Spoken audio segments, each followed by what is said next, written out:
Hi, hello. Welcome my YouTube channel, Hunter Olgoin.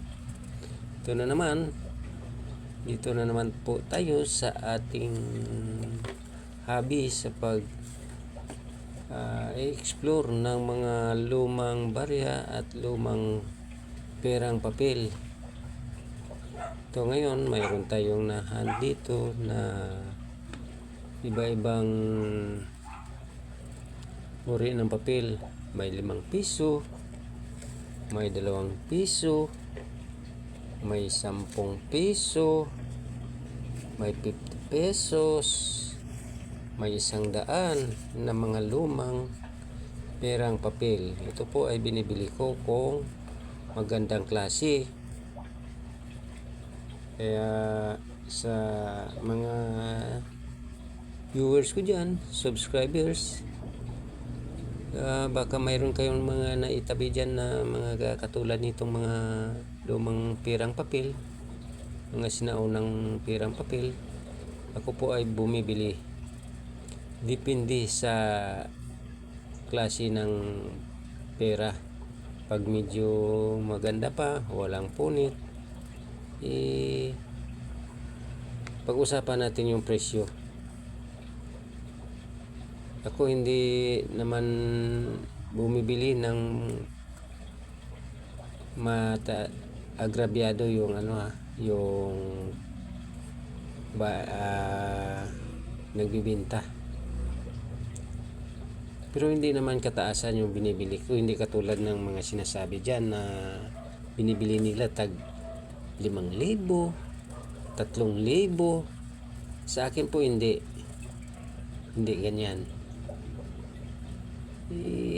Pero hindi naman kayo matatalo pag magkasundo tayo sa presyo at magustuhan ko yung pera yun na ibinibenta. Pag nagustuhan ko at medyo maganda-ganda pa, pag-usapan natin yung presyo kung magkano. Katulad nito, ito mga okay pa. Yan, magkano bili ko dito?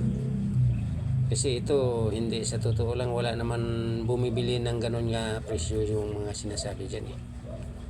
Ito, magkano bili ko?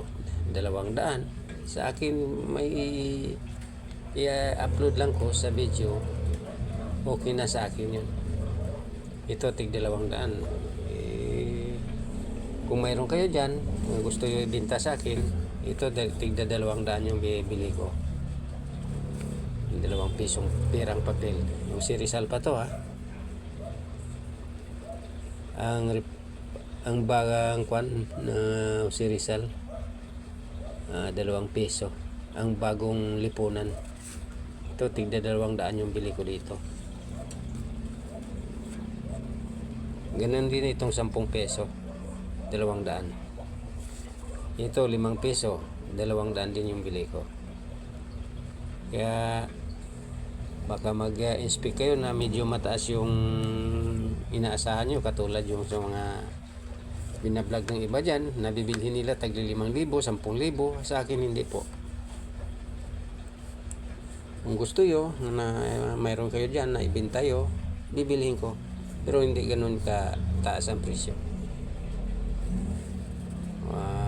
Yan lang po. Baka bago tayo magkalimutan, paki-subscribe lang dyan po sa aking YouTube channel para marami pang alam na ganun.